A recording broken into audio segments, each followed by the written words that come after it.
Can you see any similarity among these sentences? ඔයගලන්ට මෙන්න මේ වාක්‍ය අතර මොනවා හරි සමානකමක් දකින්න පුළුවන්. සමානකම හොයන්න අපි මේවා කියවලයිමු නේද? sentences ටික. Right. First one. I'm going to buy a push bicycle. Second sentence is they are going to build a new house. Third one is it's going to snow. ඔයාට මොකක් හරි identify කරගන්න පුළුවන් වුණාද similarity එක සමානතාවයක් මේ sentences අතර? Yes, of course. Going to. Going to has been used in these every sentences. මේ හැම sentence එකකම going to use කරලා තියෙනවා නේද? හරි. එහෙනම් අපි අද ඉගෙන ගන්න යන්නේ මේ going to කියන වචනය කොහොමද අපි පාවිච්චි කරන්නේ වාක්‍යයක් තුල කියලා.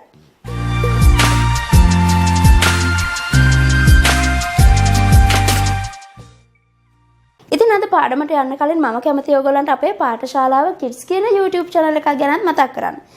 ඒ පාඨශාලාව kids channel එකෙන් අපි ඔයගොල්ලන්ට අරන් එන්නේ අපේ පාසල් යන වයසේ ඉන්න චූටි දූපුතුන් වෙනුවෙන් පාඩම් මාලාව. ඉතින් මේ පාඩමේ description box එකේ link එක තියෙනවා. ඔයගොල්ලන්ට පුළුවන් මේ link එකෙන් ගිහින් ඒ channel එකේ තියෙන පාඩම් අවශ්‍ය අයට නරඹන්න. නේද? Right. Hi everyone, I'm Sachi here. Today we are going to talk about going to. ඔයාලා දන්නවා අපි අද කතා කරන්න යන්නේ going to කියන වචනය කොහොමද sentence එකක් තුල use කරන්නේ කියලා. එහෙම නේද? හරි. මේ බලන්න going to කියන්නේ සාමාන්‍යයෙන් අපි මොනවා හරි දෙයක් කරන්න යනවා කියන අදහසනේ සරලව ගත්තම බලන්න structure එක. Let's see the structure of this phrase. Subject එක ඊට පස්සේ be verb එක. Right? ඊට පස්සේ තමයි going to යෙදිලා ඊට පස්සේ going to එකෙන් පස්සේ අනිවාර්යෙන් මෙන්න infinitive එක. ඒ කියන්නේ verb එකක base form එකයි යෙදෙන්නේ going to කියන වචනයට පිටිපස්සෙන්. පැහැදිලි නේද? subject එක එනවා ඊට පස්සේ be verb එක එනවා ඊට පස්සේ තමයි going to යෙදිලා ඊට පස්සේ infinitive verb එකක් එන්නේ. be verb කියනකොට ඔයගොල්ලෝ දන්නවනේ am is was will be කියනවා නේද? ඉතින් මෙන්න මේ වගේ එකක් එක්ක තමයි going to යෙදෙන්නේ. අපි sentences කතා කරනකොට ඔයගොල්ලන්ට මේ structure එක ඔලුවට යාවි. right බලන්න. When we use going to අපි going to use කරන්නේ when මොන අවස්ථාවලදීද? First one for intention. intention එකකට. What is an intention? Intention එකක් කියන්නේ මොකද්ද? Intention is an idea that has in our mind when the time of speaking. ඒ කියන්නේ අපි මේ කතා කරන මොහොත වෙනකොට අපේ හිතේ තියෙන්නේ මොකද්ද? මේ වෙනකොට යම් දෙයක් කරන්න අපේ හිතේ මේ කතා කරන මොහොත වෙනකොට දෙයක් තියෙනවා නම් අන්න ඒ වගේ දේවල් කියන්න අපිට going to use කරන්න පුළුවන්. මෙන්න මේ වගේ example බලන්න. I'm going to paint my bedroom. මම මගේ bedroom එක paint කරන්නයි යන්නේ. එතකොට ඒක මගේ හිතේ තියෙන දෙයක්. මම මේක කරන්න plan කරලා තියෙනවා. මම මේක කරන්නයි දැන් ලෑස්ති වෙලා ඉන්නේ නේ. right. එතකොට බලන්න මම මගේ bedroom එක නිදන කාමරය paint කරන්නයි යන්නේ. ඒක මම හිතලා ඉවරයි මේ වෙනකොට. නේද? right. Second example. They are going to buy a new vehicle. ඒගොල්ලෝ අලුත් vehicle එකක් අලුත් වාහනයක් buy කරන්නයි යන්නේ මිලදී ගන්නයි යන්නේ. බලන්න they are going to. they කියන්නේ subject එක, are කියන්නේ be verb එක, present tense be verb එක නේද? going to. subject එක ආවා, are කියන be verb එක ආවා, ඊට පස්සේ going to. ඊට පස්සේ buy කියන infinitive verb එක නේද? verb එකේ base form එක නේද? a new vehicle අලුත් වාහනයක්. ඒගොල්ලෝ අලුත් වාහනයක් මිලදී ගන්නයි යන්නේ. ඒ කියන්නේ when the time of we are speaking. ඒ කියන්නේ අපි කතා කරමින් ඉන්න මේ මොහොත වෙනකොට ඒගොල්ලෝ ඒක plan කරලා ඉවරයි.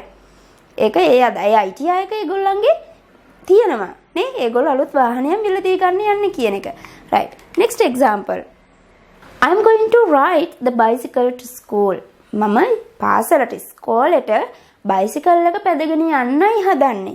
ඒ කියන්නේ මම ඉස්කෝලේට බයිසිකලේ යන්න හදන්නේ.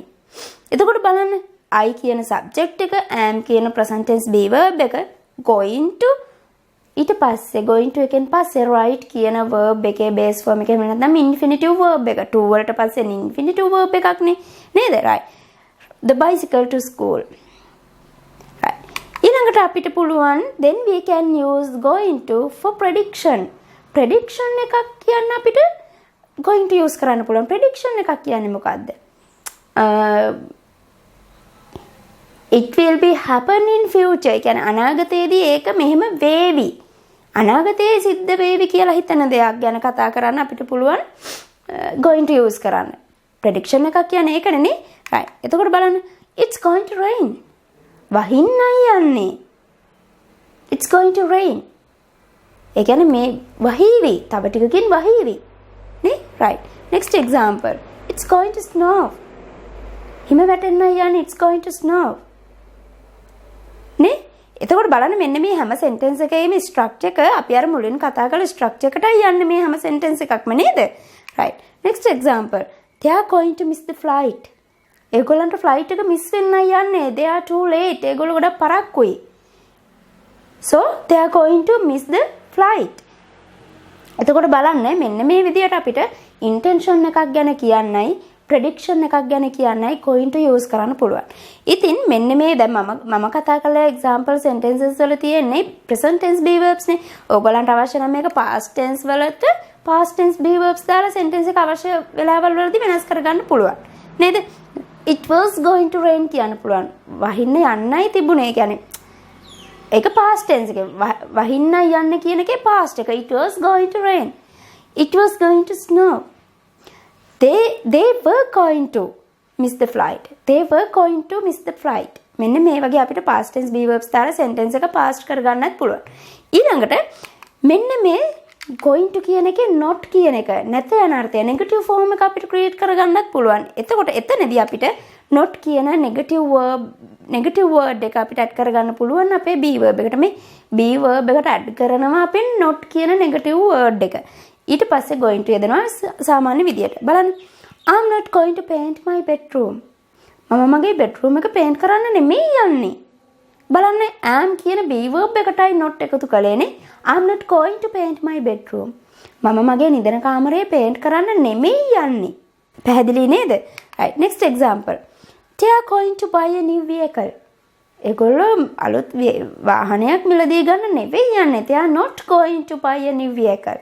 Third example is it's not going to rain. වහින්න නෙවෙයි යන්නේ. It's going to rain. වහින්නයි යන්නේ. It's not going to rain. වහින්න නෙවෙයි යන්නේ. right? ඉතින් මෙන්න මේ විදිහට අපිට පුළුවන් going to කියන වචනය sentences වල use කරන්න. ඉතින් මම හිතනවා ඔයගලන්ට පාඩම පැහැදිලි වෙන්නට ඇති කියලා. ඉතින් ඔයගලන්ට අපේ පාඩම වැදගත් වුණා කියලා හිතනවා නම් ඔයගලන්ට පුළුවන් අපිව like කරන්න, ඔයගලන්ගේ යහළුවන්ට බලන්න share කරන්න පුළුවන්. ඒ වගේම අපිව subscribe කරලා නැති කෙනෙක් නම් ඔයා අපිව subscribe කරන්නත් අමතක කරන්න එපා.